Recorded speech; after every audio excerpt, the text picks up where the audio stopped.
I agree with the comments of the political analysts of the American Enterprise Institute, Thomas Mann, Norman Ornstein, that the Republicans have become what they call a radical insurgency that has abandoned the uh, procedures of normal parliamentary politics.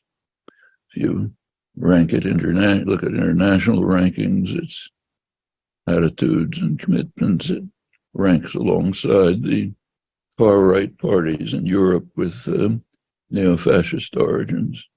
The party is now the popular base of the party is pretty much in the pocket of Donald Trump.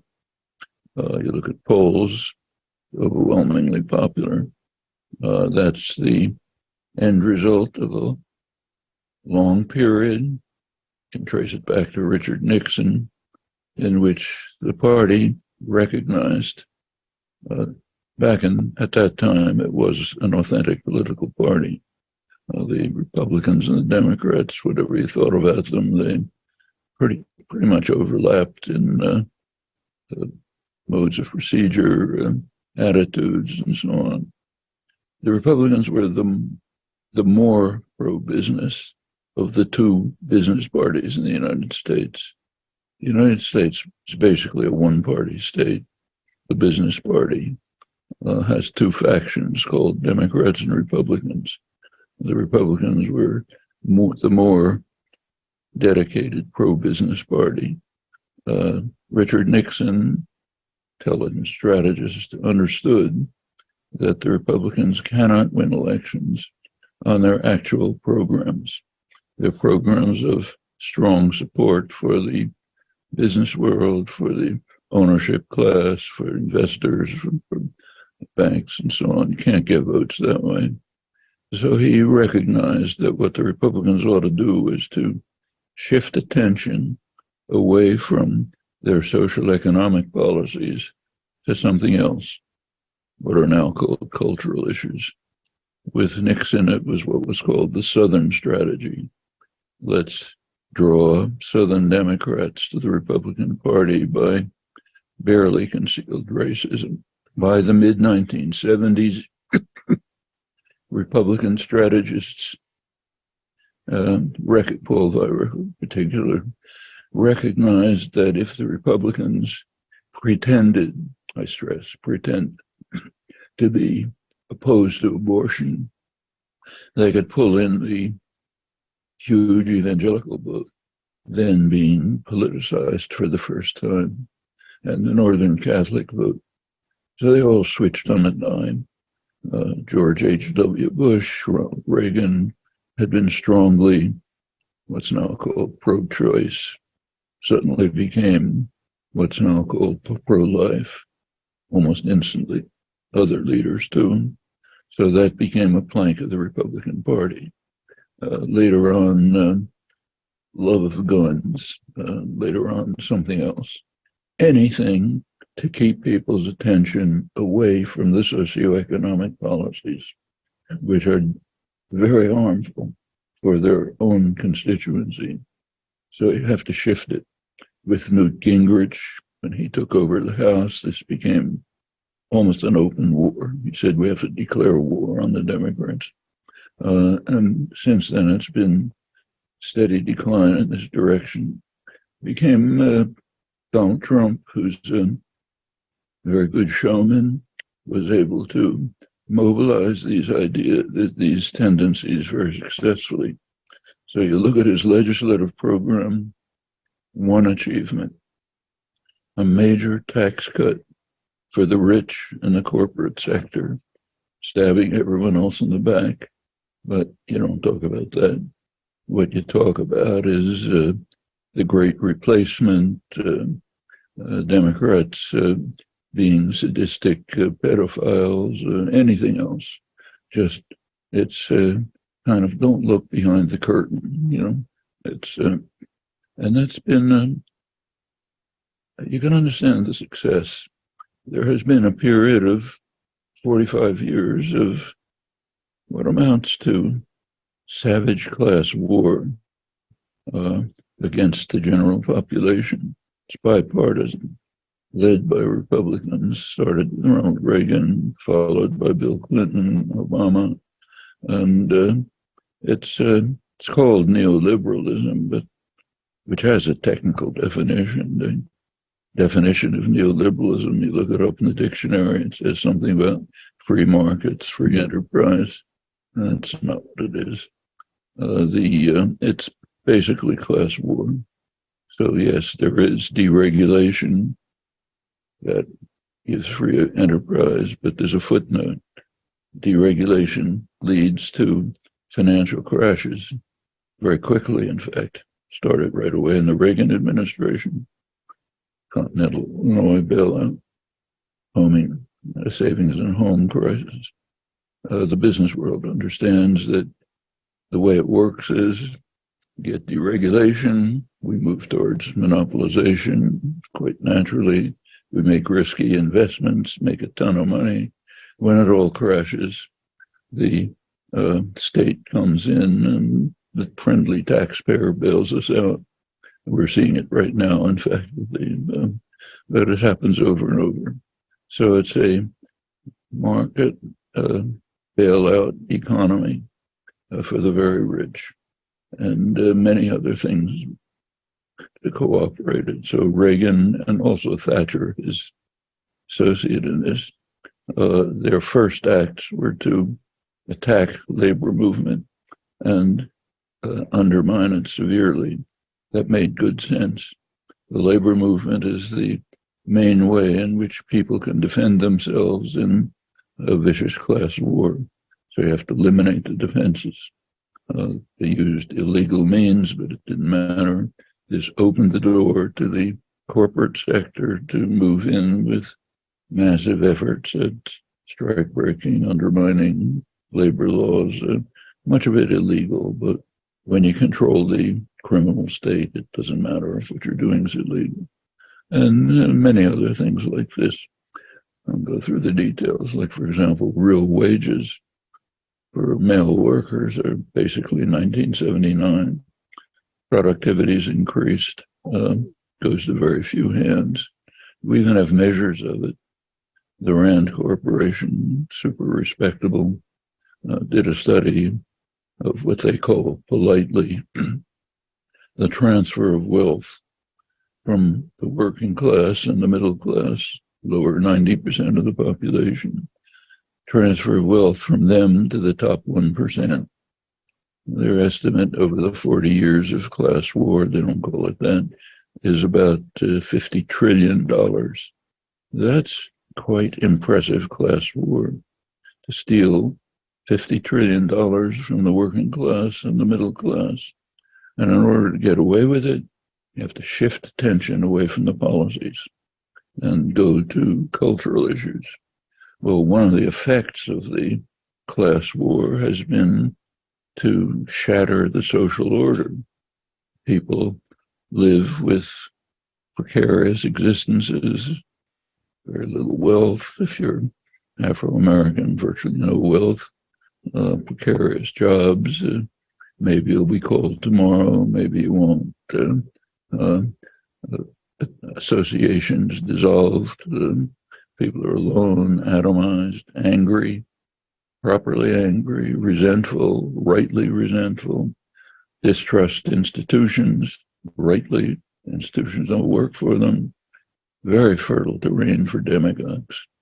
You get an accomplished megalomaniac narcissist like Donald Trump, who's a good showman. He can mobilize people on this basis. And from their point of view, it's understandable. The Republican organization now relies pretty heavily on a rural vote. Take a walk through a rural town, see what it looks like. Where's the industry? It's gone. Clinton insisted on global trade policies which were designed to harm the American working class and to benefit rich entrepreneurs and investors. It's called NAFTA, World Trade Organization. It's not free market. It's highly protectionist.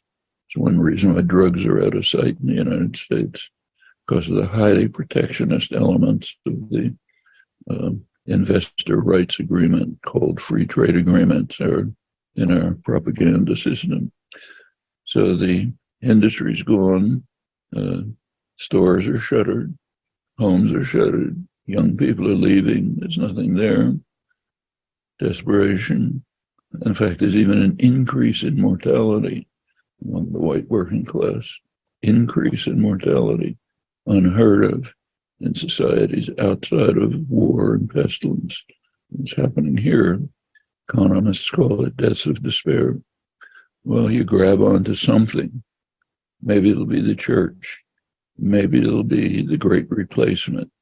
The Democrats are bringing in immigrants to undermine the white race. Almost half of Republicans believe that the Democratic Party is run by sadistic pedophiles who are trying to groom children, one after another. Crazy belief. And you can understand it. When your life is being taken away, you grab onto something. Well, it used to be things like, say, in the 1930s when I was growing up, you grabbed onto the labor unions, which were then growing, developing. It's my own family, first generation working class. Things were pretty harsh, much worse than today, objectively. But it was a hopeful period. I remember it very well. We're going to get together. We're going to get out of this together. We'll work together. There was a moderately sympathetic administration. Labor unions were not just wages.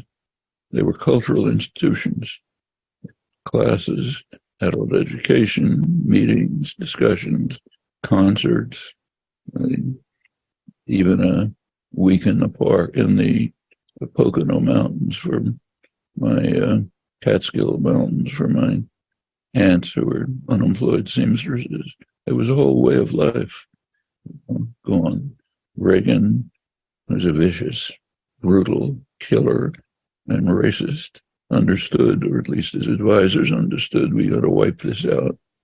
And it's been the same pretty since. Clinton joined in his own way. Well, that's where we are now. We have an election coming up with one party, which is, for quite rational reasons, dedicated to undermining of democracy. They can't survive in a democratic system. You can't have a party whose sole commitment in policy is to enrich the very rich and the corporate sector and stab everyone else in the back. Can't run on those programs. So let's undermine democracy. Let's bring up issues like democratic pedophiles, the great replacement, whatever crazy idea comes along next, but just turn people's attention to that. And again, given the collapse, the attack on the social order, this is not too hard to do. That's one party.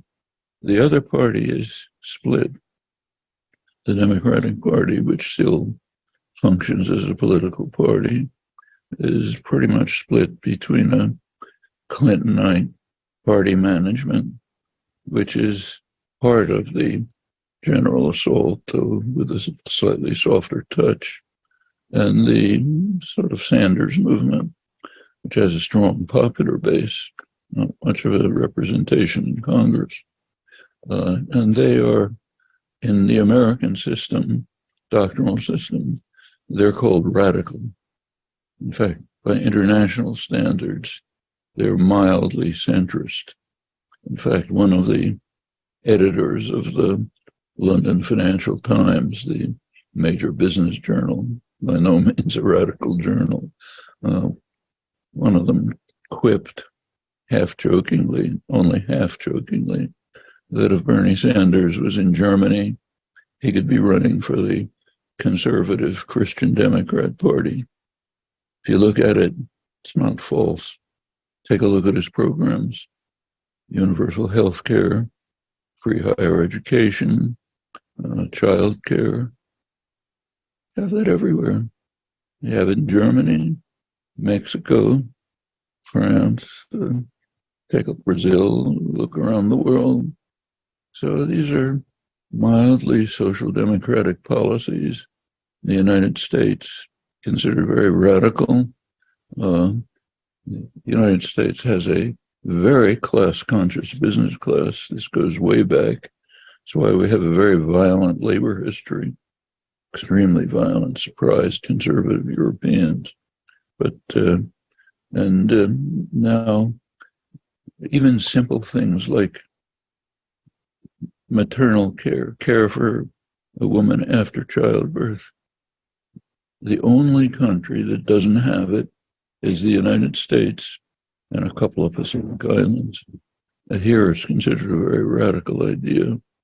Right now in France, people are out in the streets demonstrating at Macron's version of neoliberalism, raising pension age.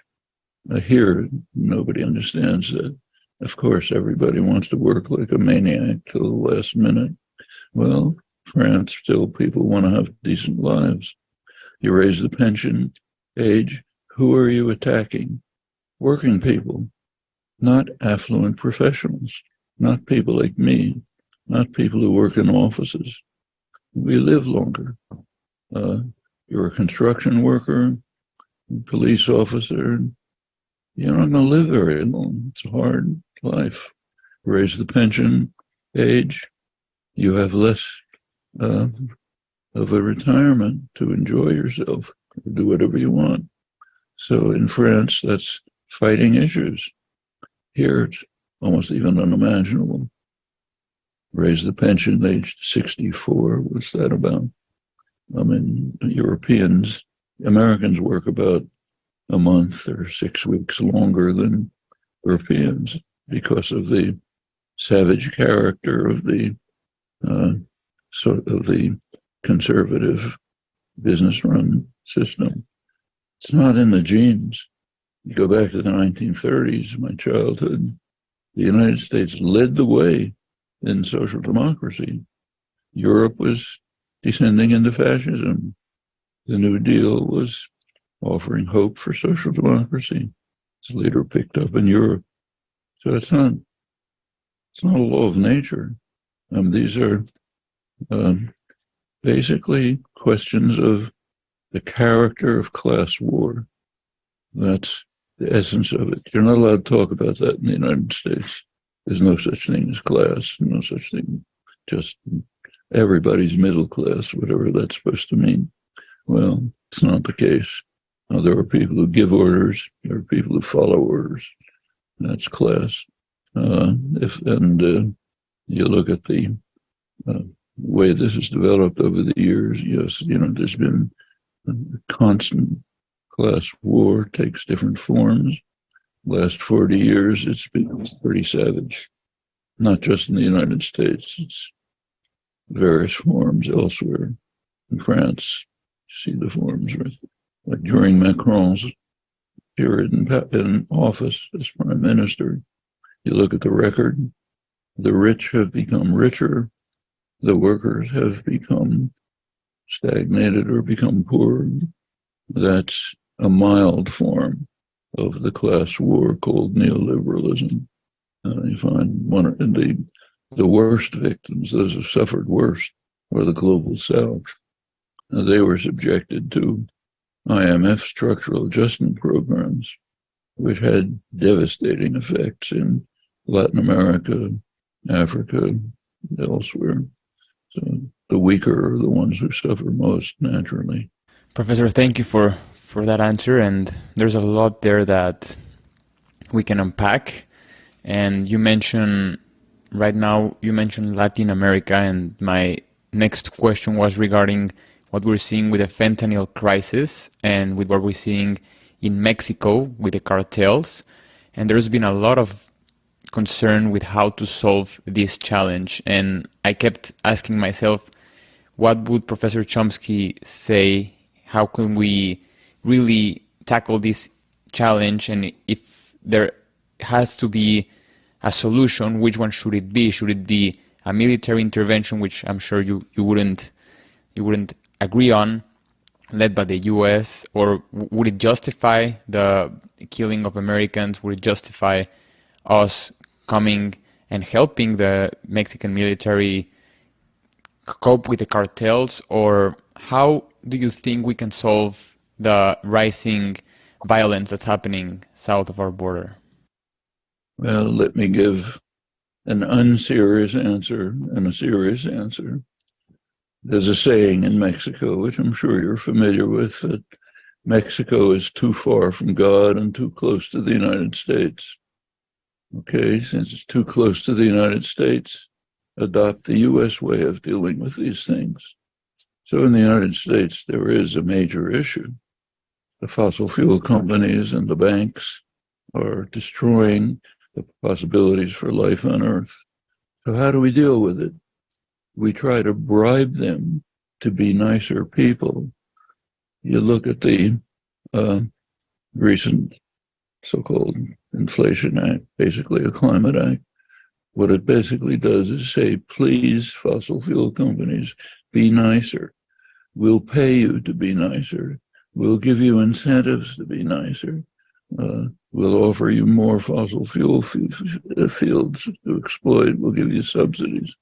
All right, so how should Mexico deal with the cartels? Bribe them. Say, here, we'll pay you off if you stop killing people. If you listen to the United States, it's too close to the United States. Why not try that? Of course, that's ludicrous. Is it more ludicrous than what we're doing here? No. Now let's talk to a serious answer. What's the source of the drug problem? It's in the United States. Where do the guns come from for the Mexican cartels? From where I'm sitting right now in Arizona. I don't know which end of a gun to hold, but I could go into a gun store, buy a rifle, hand it over to the local cartel representative. He can take it to Mexico and start murdering people. Problem is primarily in the United States. That's where the drug problem is. That's where the majority of the guns are coming from. So the problem has to be answered here. It's the criminalization of drugs and the harsh drug policies. Now, there's a history to this. In fact, it goes back to Richard Nixon, except that in his case, the Republican Party still hadn't moved off to total savagery. So Nixon did impose kind of drug laws, but they had a rational, humane element to them. One part of the drug laws was prevention and treatment. Now that's gone. There are studies, again, Rand Corporation, others have done studies on what ways work for cutting down drugs. Well, they studied just in terms of cost effectiveness. The least cost, the most effect. Turns out the most effective by far is prevention and treatment. Worse than that is criminalization. Put them in jail. Worse than that is border controls. The worst of all is chemical warfare, what we call fumigation. So destroy the crops in Colombia, including drugs, but all other crops as well. So you create insurgencies and terrorism and so on. That's the worst of all. That's the ranking. Now take a look at the funding. It's the opposite. Most funding goes to the worst. Least funding, in fact, practically none, goes to the best. Well, it's another form of class war. In fact, the drug war has been an effective way of removing what are sometimes called the dangerous classes. In fact, if you look back over the history of drugs, it's the way it's always been.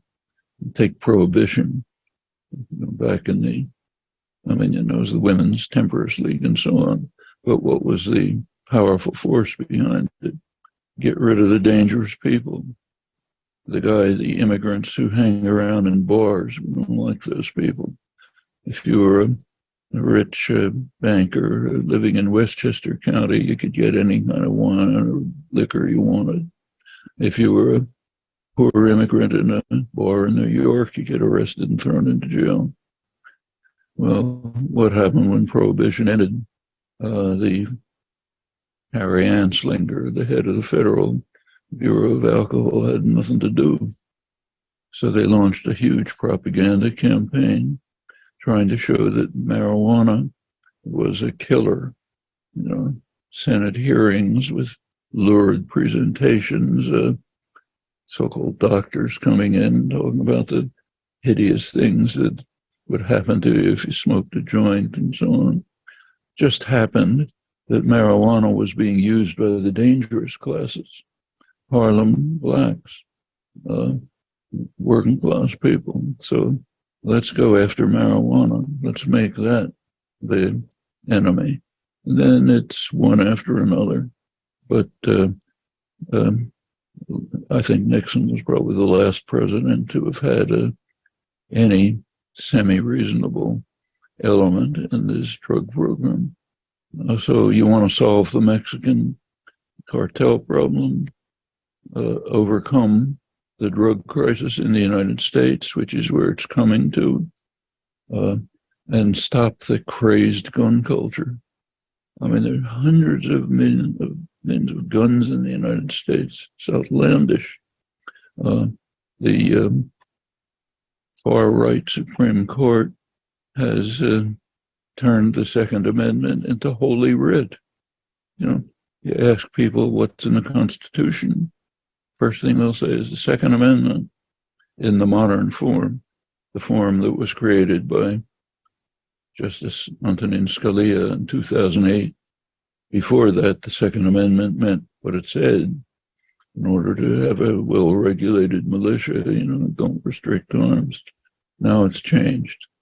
Clarence Thomas's view, Thomas's picture of the United States is a hateful, murderous society. His view is, look, you can't walk in the streets without having an armory. You need it because this is such a horrible society. That was the latest decision on the New York law to try to restrict guns on the street. No, everybody has to have lots of guns. A 6-year-old kid has to walk down the street with an assault rifle because who knows what will happen next. Well, when you create that kind of culture, you're going to be overflowing with guns. Schools are going to become one of the most dangerous places in the country, and it'll flow into Mexico, where the drug cartels are delighted to have a cheap source of guns.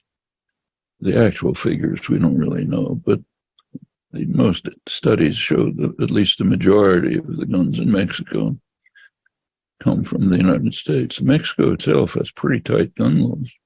You can't just walk into a store and buy a gun, as you can where I live in Arizona. But with the United States right next door, not much in the way of border controls to the south. You can import guns, you can export drugs. Well, we know the answer, but it's here in the United States. Mexico itself can't do very much. Wow. Thank you, Professor. And it seems that it's an interesting take that we have to tackle it from our end of the equation rather than trying to solve it for Mexico. And moving on, last year, we also had a conversation which was in depth regarding the Ukraine-Russia crisis. We've been seeing the conflict escalate and escalate and escalate and continue to escalate up until today. And we've seen also President Biden going to Ukraine in the past month to meet with President Zelensky, and with ongoing threats of escalation, nuclear escalation, with the treaty being removed, the nuclear treaty being removed. So our listeners wanted me to ask you on your updates, your current update perspective on the conflict, and where do you think it's going from this point on? Side comment before I get into it. How many presidents or high officials visited Baghdad when the United States was demolishing it? Zero. In fact, the peace activists in Iraq were ordered to leave because life was so impossible under the U.S. attack. Does that tell you something? It does. Something you're not allowed to talk about. It's called whataboutism. Okay, it's a way of deflecting attention from what is highly important and recognized certainly throughout the global South, but even in Europe. The hypocrisy is just beyond shocking, and it's having an effect. Well, what's happening in Ukraine? The war is escalating. Ukraine is suffering bitterly. Huge number of casualties. The Ukrainian army's been apparently virtually destroyed now. Young recruits, not very well trained, and huge casualties on the Russian side. Civilian casualties, we don't know the details. The United Nations estimates 7,000, which is surely a serious underestimate, maybe twice, 3 times that many. Pretty serious. I mean, it's not Iraq, it's not the American kind of war, but it's bad enough. And it can increase. Now it's tanks beginning to be jet planes. The American military has actually Washington Post had an article a couple of weeks ago pointing out that the U.S. American forces basically are directing the fire of the advanced weapons, HIMARS and others that are being used. Most of the world sees this as a proxy war between Russia and the United States fought over Ukrainian bodies.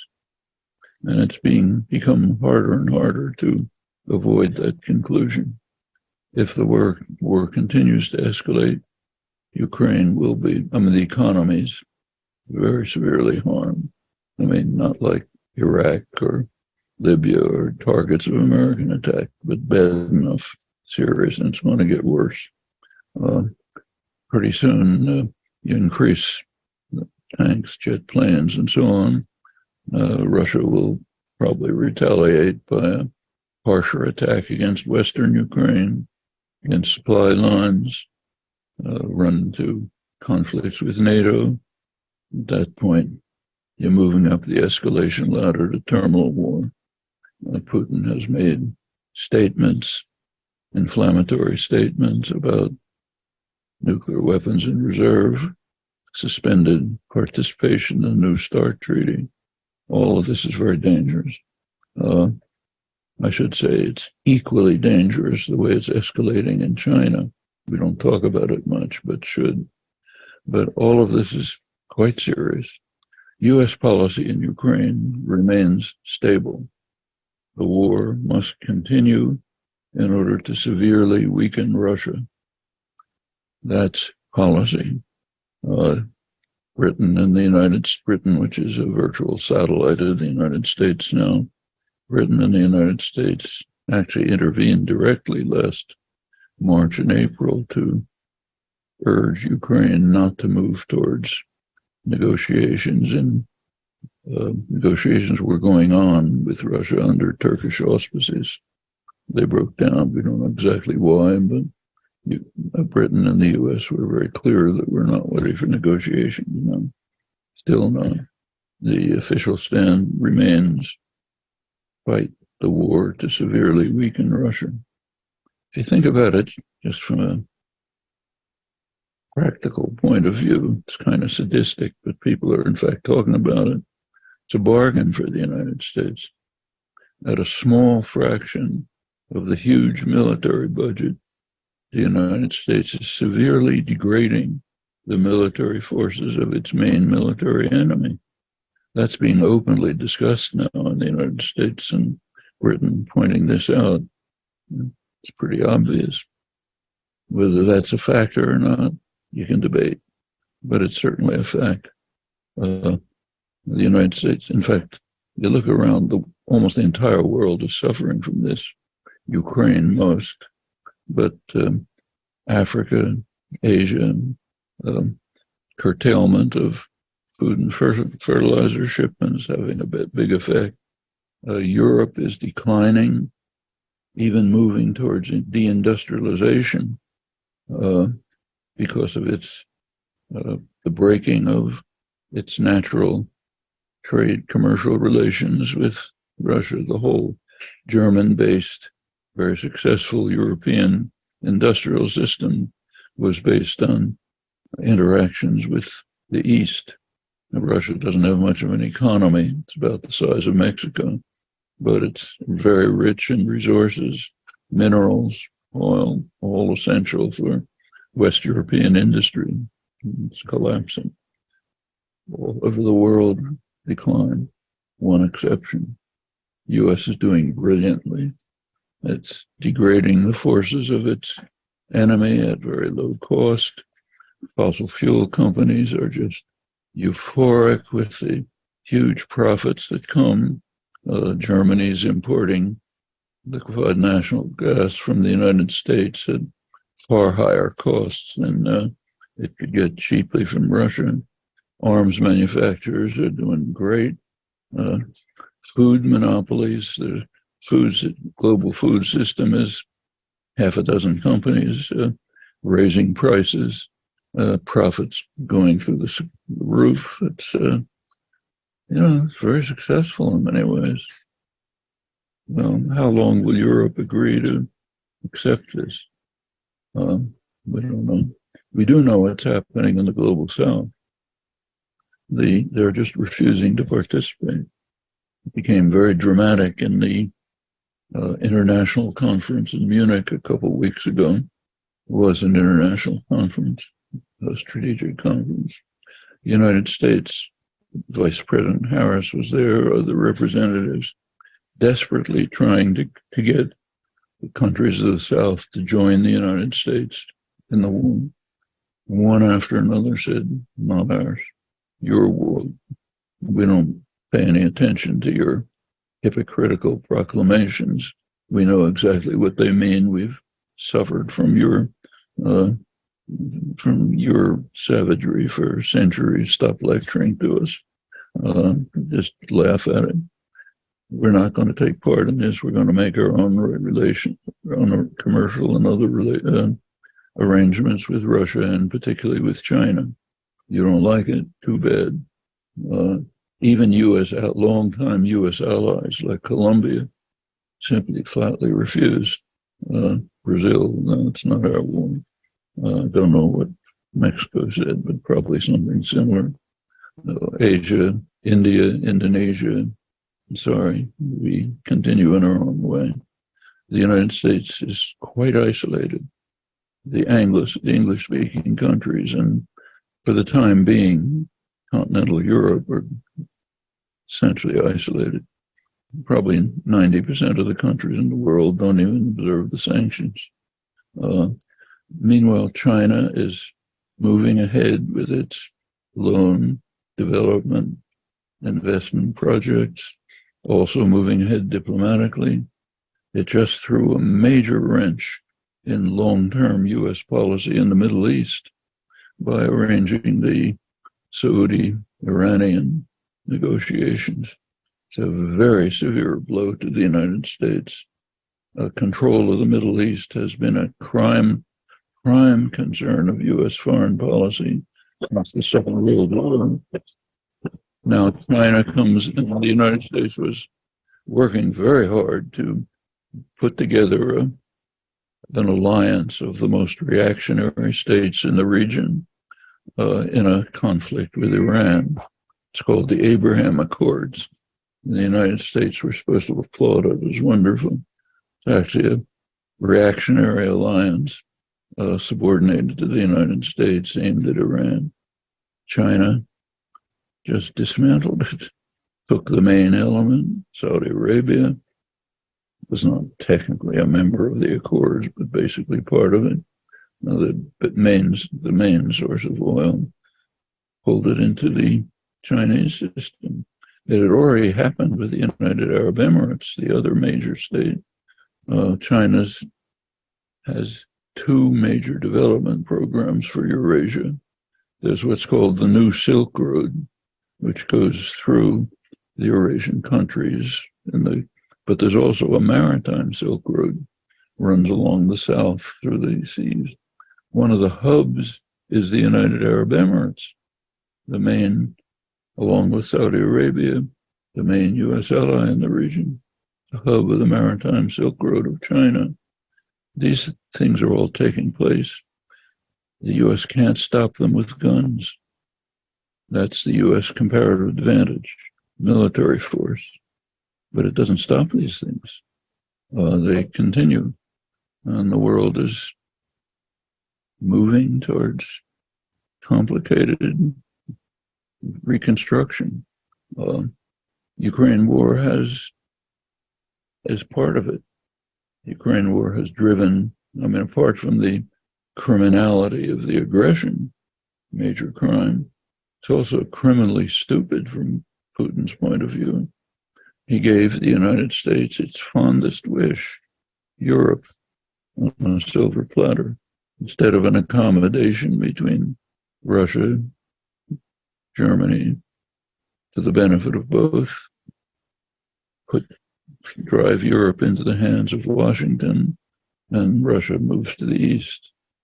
We don't have the details of the latest meeting of China and Russia a couple of days ago, but what's leaking out indicates probably that the part of it is economic policies, developing Chinese development of industrial projects in eastern Siberia and access to the rich mineral resources of eastern Siberia. That's very likely as Russia moves to the east.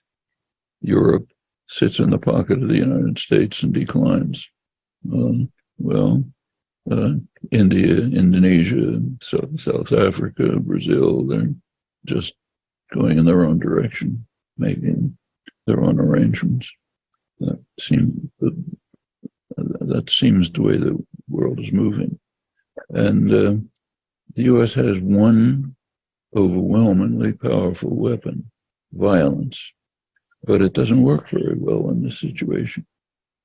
In fact, the U.S. moving to China, the U.S., which of course controls NATO, has now expanded NATO to the Indo-Pacific region. That's very significant. The last NATO summit meeting declared that the Pacific Ocean and the Indian Ocean are part of the North Atlantic. So NATO is now an Indo-Pacific organization. Europe is drawn into the conflict that the U.S. is escalating with China. It's both military and commercial. The Biden administration is quite openly, no secret, declared an economic war against China, trying to prevent China's economic development by withholding from them advanced technology and trying to force Europe, Netherlands particularly, like South Korea and Japan, to break off their relations with China, which is their main market for advanced technology. Will they accept this? Don't actually know. Take Netherlands, has the main industry in the world for crucial parts of the development of semiconductors. Are they going to agree to lose their major market because the U.S. told them to? Maybe. If so, they go into decline. If not, the world changes. I think all of these things are right on the border. And the one top U.S. general, I've forgotten his name, just a couple of weeks ago, predicted that there would be a U.S.-China war within 2 years. There can't be a U.S.-China war. both countries get destroyed. There's no such thing. But the people, generals, Congress talk about it as if it's a possibility. There's very casual talk about nuclear wars, utterly shocking. You can read today in the New York Times a long interview with Dan Ellsberg, who's now suffering terminal cancer, but still trying to alert the world to the incredible, unbelievable stupidity of even thinking about nuclear war. Totally impossible, but it's being bandied about as if it's some kind of possibility.